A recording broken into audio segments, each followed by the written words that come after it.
What is up? How are you doing? Fantasyland. It is the Breakfast with Bigz Start and Sit show right here on Fantasy Football Advice Network. We've got a whole Week 8 slate. No Monday night doubleheader, just one game. All the games are on Sunday except for the Thursday night game. You know what to do. Jump into the chat. Give me your questions. I'll give you my answers. I got starts and sits for you. I'm looking at the football database. I'm looking at what teams are giving up in fantasy against specific positions. I've got charts on slot receiver points and outside receiver points. I got a little generator that if I put two people in a matchup, it'll tell me which one to go. And I've got another chart that gives me full matchups for teams and everything. But here,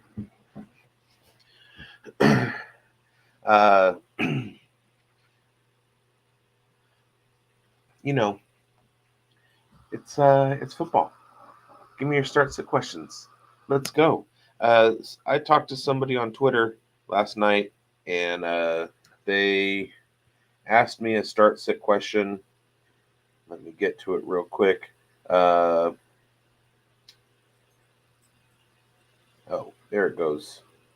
All right, Ben Reimer. Ben, are you in the chat? Ben,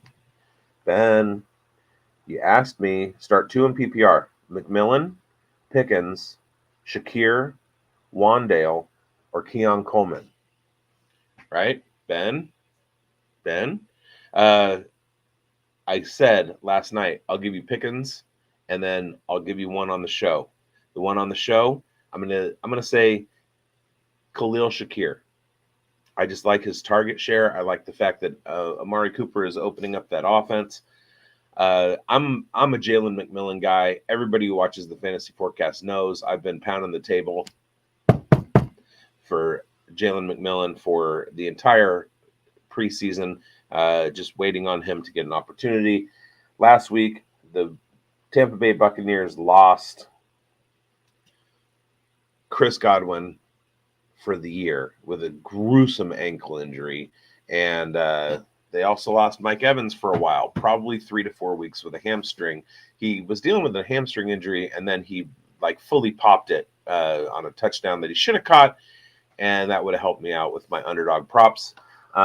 So I love McMillan, but I got to go with the veteran presence, the guy that's already in he's kind of involved in that offense, and they specifically went out and they got Amari Cooper to run the outside so Khalil Shakir could run over the middle, and I think that's going to be a recipe made in heaven, to mix metaphors, which I do quite often. So it's kind of my thing. All right, we got Zaire Thorley. Hurts or Knicks? I'm going Hurts. The Knicks has a really great matchup against Carolina. And Philly has an even better matchup against Cincinnati. Plus, Hurts is a little bit more established. Also, Zaire Thorley, Tillman, McMillan, Kamara, J.K. or Brian Robinson in the flex. Well, Tillman has a fantastic matchup against the Baltimore Ravens. They give up quite a bit in the passing game, and it looks like he is the guy over Judy. Brian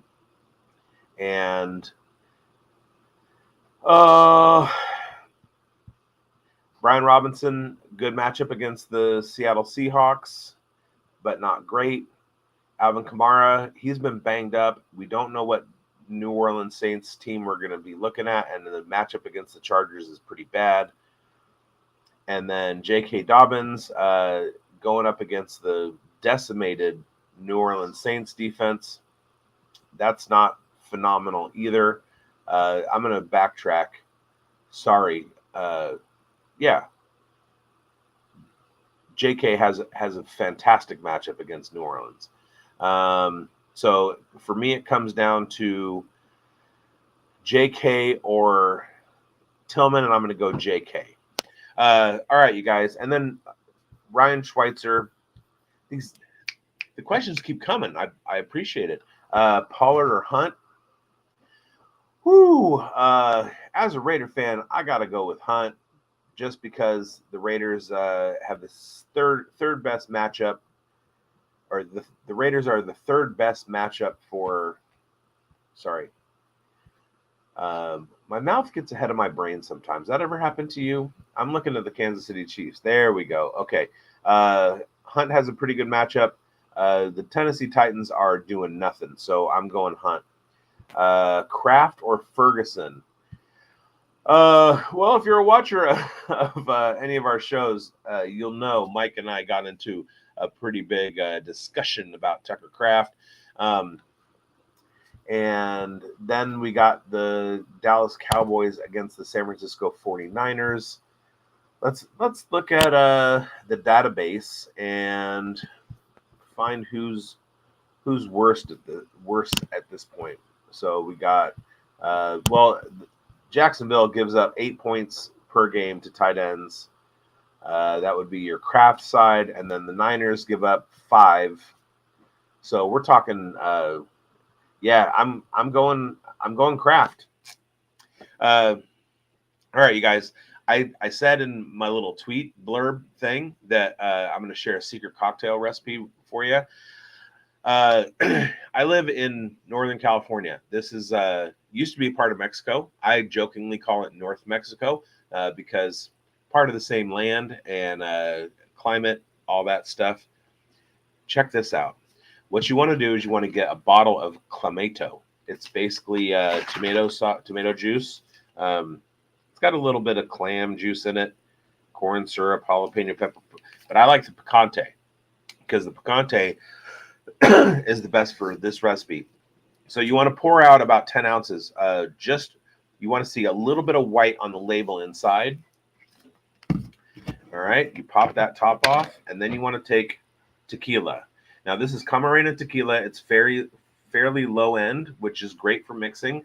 And I always start with the Reposado. Most people will say use a Blanco tequila. I don't like to do that. I like the increased agave flavor that you get out of Reposados. They're a little bit more expensive than their same brand Blanco counterparts, but not quite as expensive as Añejos. So if you know about tequila, Blanco is the white, Reposado is the middle, and then Añejo is the darker one. And those, if they're good, they get their coloring from being in a barrel. If they're bad, they get their color from food coloring. So how do you know if a tequila is good? You look for this. It's NOM. So if you Google tequila NOM, there's a number on the bottle, and it'll tell you the source of the tequila and whether it's 100% agave or not. You always want a tequila that has an NOM number on it, and Camarena is definitely one of those. This is a really, really solid bottle. So what you're going to do is you're going to take your bottle of Clamato. You say Clamato, I say Clamato, and then you pour out the 10 ounces, and then you fill it up with the tequila. When you're making a Bloody Maria, which is what this is, you're roughly going 2 parts tequila, two parts juice, 1 part tequila.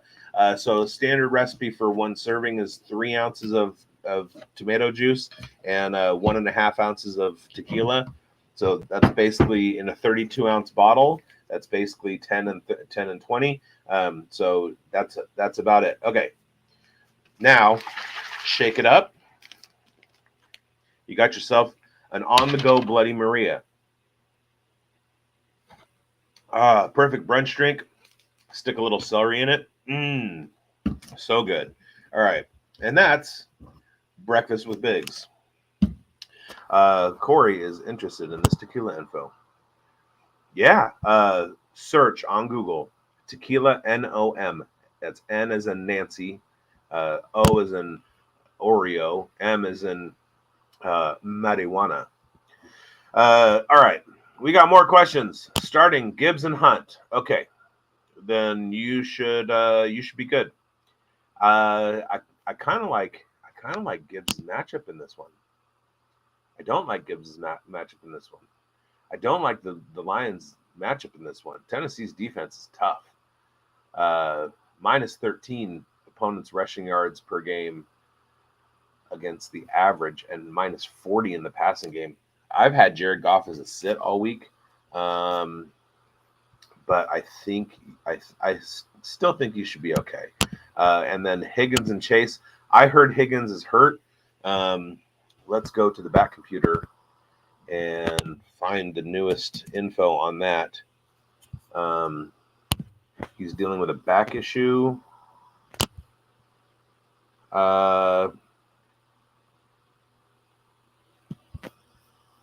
According to Jordan Schultz, who don't follow him,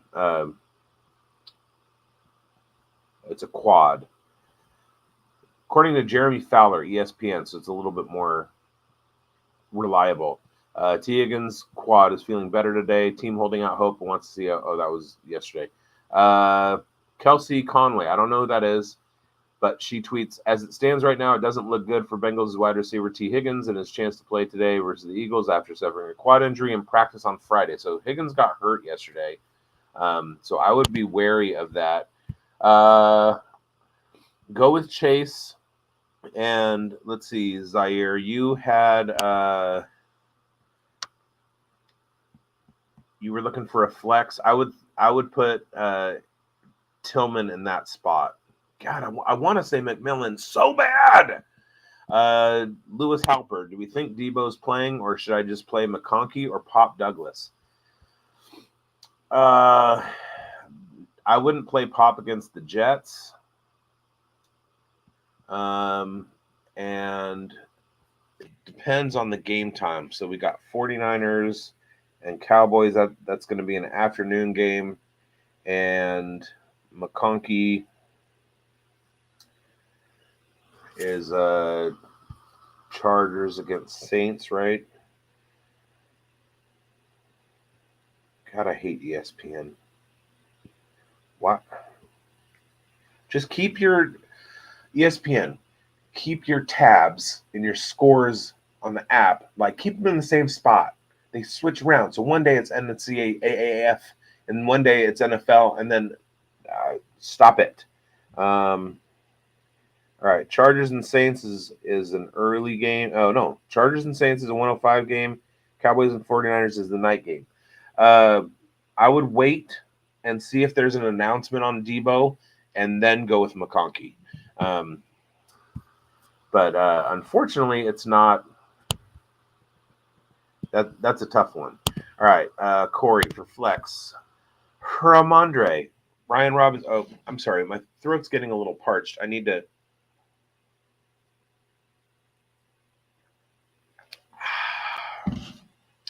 All right, for those of you who missed my secret cocktail recipe, you can go back and once this is over, watch it, or just rewind it now. All right, Stevenson, Brian Robinson, or Najee. Patriots, okay matchup. Commanders, not great. Steelers should be down here as well. Fantastic. I think I have to go with Najee on this one. Although I do in order, I like Brian Robinson, Ramondre, and Najee, but for this matchup, I think I go Najee. All right, points against. We got Najee going up against the Giants, and the Giants give up.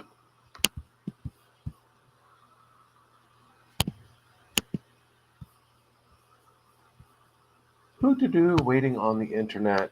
Of course, at least it's not dial-up. We'd still be here waiting on the first question. 15 points per game against the Giants. We got the Jets giving up 14 points per game against running backs. And then Washington is going up against Chicago. They're all roughly the same. Chicago, 16.2. All right. I'm going Brian Robinson. Final answer. Especially if Jaden Daniels plays. I'm waiting on that one. Rachel, what's up? Good morning. Flex Rashad White or Dontavian Wicks? I'm going Rashad White. So Rashad White kind of showed something to me on Monday Night Football. He's good, you guys. he's an excellent pass receiver. He's great in the passing game. Dontavian Wicks he's got the drops. He's real bad. Like if you know the story of Chuck Knobloch and the yips, I think Dontavian Wicks is dealing with it right now. So until further notice, until Dontavian Wicks can get like an 8-target game with 8 catches and 0 drops, I think you got to stick with Rashad White on that one. Everybody was scared of Bucky Irving. Bucky Irving's not to be scared of. Everybody got on the Sean Tucker bandwagon. That's not really a thing, unfortunately, because I love the dude. But Rashad White is legit, and he showed it. And now that they're missing, put it this way, with Evans and Godwin down, yes, it's McMillan's show. Yes, they do have a plan for Trey Palmer, but they're going to try and utilize Rashad White as much as possible because right now he's the best weapon that they know that they have until McMillan completely emerges, and I'm waiting for that. Lewis Halper got another for you. Goff or Mahomes? I'm going Mahomes simply because it's the Raiders. Although the Raiders they're kind of underrated. See what I did there? I hate Goff's matchup. Tennessee does not allow a whole lot of points to quarterbacks to the tune of 17.5, but the Raiders 17.7. So maybe I'm wrong. Goff has shown more spike games than Goff might be suppressed on the yards. That's a tough call. You got to go Goff, right? I mean, he's performing week over week better, and they have a Vegas line of 28.5 points, while the Chiefs have 25.5. All signs are pointing to Goff in this one. Okay. All right, Corey. I figured it was the same league. Full PPR: Brian Robinson or David Njoku. I would lean on Robinson. You got Njoku with a new quarterback. Whoops, that wasn't the one. And Njoku has a new quarterback. We have yet to see what he's working with. We also have to figure out what Jerry Jeudy and Cedric Tillman are going to bring. Brian Robinson is the singular entity in the backfield. He is the guy, so he's going to get the touches and work is king. So I'm going Brian Robinson. All right.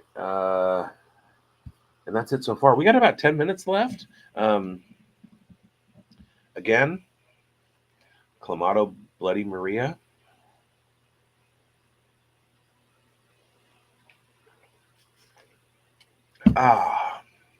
So good on the go. And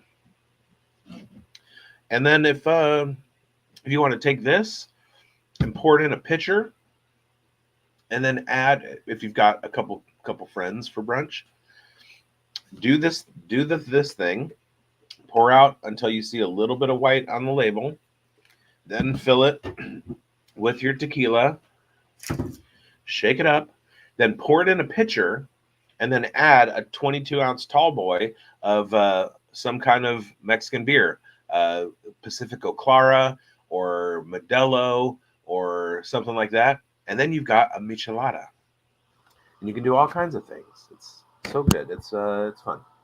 All right. Tyler Sperry. What's up, Tyler? Love or Hurts, Ferguson or Otten? I'm going Love. Love the matchup. No pun intended. I'm starting him in my home league, so I'm invested, and I put my money where my mouth is, so I'm going Jordan Love. And then Ferguson or Otten? I already went over the tight ends against 49ers, and that is in the 5-point per game range. And then Otten, against, where'd it go? I had it right here. There it is. Atlanta, roughly the same. So you go with the hot hand. Go Otten. Yeah. Ferguson might be good for a touchdown. Anyway. Okay. We have breaking news. We have breaking news out of the NFL. T. Higgins is officially out now, according to Tiger King apprentice Corey. All right. Nick Irvine. I need 2 wide receiver, 1 flex. Who am I thinking? London, Neighbors, Pickens, McMillan, Brian Thomas Jr., David Montgomery, or Olave. 2 wide receiver, 1 flex. So you're going Pickens and Neighbors. And then I would stay away from Olave just because of the injury and Spencer Rattler factored. Montgomery's probably going to get a touchdown. But do I like Atlanta?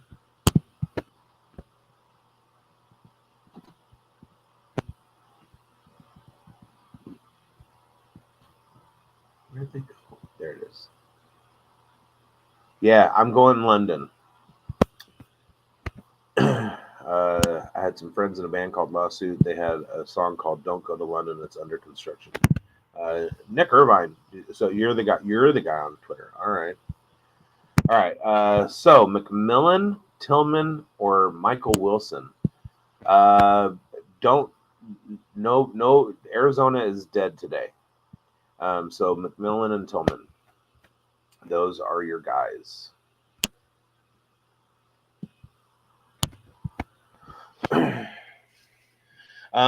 So let me know in the chat. Should I do a brunch cocktail every weekend? It's called Breakfast with Bigz, but I don't really like to eat this early. I have some French toast that I made yesterday. I was gonna eat some of that on the show. I made it with challah bread. If you ever get a challah loaf and you cut it into thick slices and then soak that in like egg, sugar, vanilla, cream, and then make that into French toast, or as the French call it, pain perdu, because they don't call it toast. Just like French fries, the French don't call them flies. They call them pommes frites, potatoes fried, because they're clever that way. We just fried a potato. What should we call it? Let's call it potato fry. Yeah. So yeah, should I do that? Is that a gimmick, or is that too much of a gimmick? That's the best thing about this, is that I can say nutrition.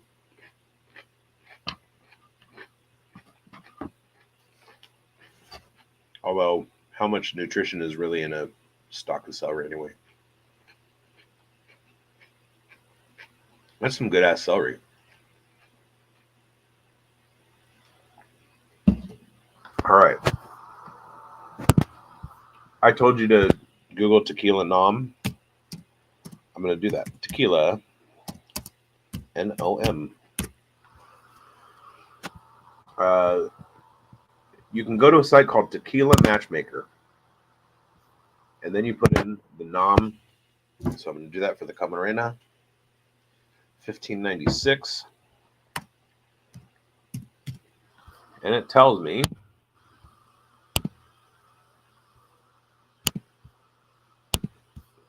the NOM $15.96 is Familia Camarena. They have 5 products. It's in Jesus Maria, Jalisco. Jalisco is a province in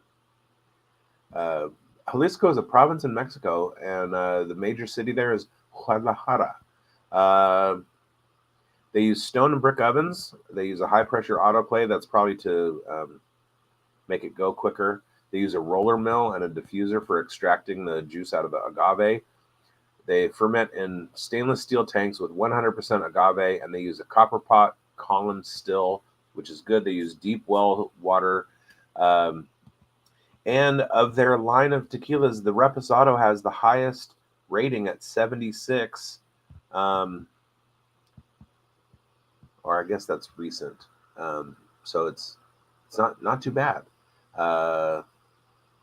Yeah, so it's authentic agave tequila, which it's important because you don't want to get screwed. You don't want to like go buy a bottle of tequila and think you're doing something good. Maybe give it as a gift to somebody, and then you find out it's like super fast extracted agave that is grown too uh, juvenile before they pick it, and then they have to speed everything up, and then they add artificial tequila flavorings. Yeah, that's a thing. Look it up. And artificial coloring and stuff like that. You don't want that. All right, we got more questions. Ingram or McBride, Hubbard or Bigsby? Ingram and Hubbard. Actually, no. Squash that. I'm gonna go. God, Carolina, Denver's defense is too strong. I'm going Ingram and Bigsby. Thank you for your question, Noah Bonecutter. I hope that's just a fun name and not your profession. All right, Kyle, David Montgomery or George Pickens, 10 team, full PPR. I'm going Pickens. I put my money where my mouth is, bro. And in my home league, it's a 10-team league. I'm starting Pickens. Granted, in that league, I don't have David Montgomery, but I'm going Pickens anyway.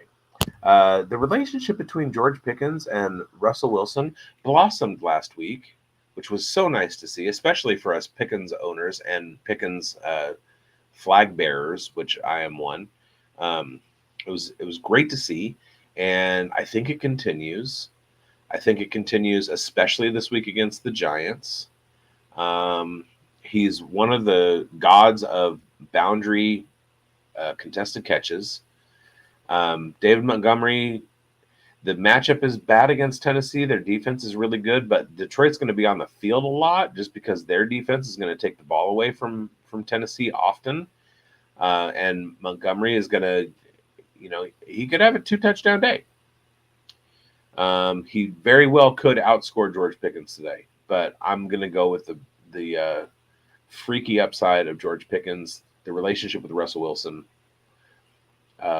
my love for him, and I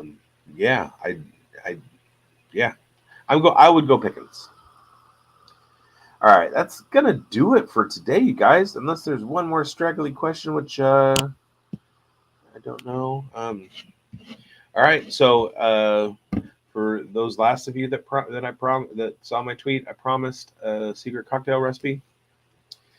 Bottle of Clamato. Pour out until you just see the white of the label. Good tequila.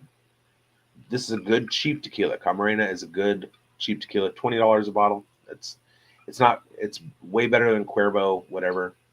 Fill the bottle. Shake it up. Brunch cocktail. Hope you win, you guys. Unless your name is Sarah Waltman. All right, I'm out of here. Have a great week, and good luck. I hope you all win all of your fantasy matchups. Bye.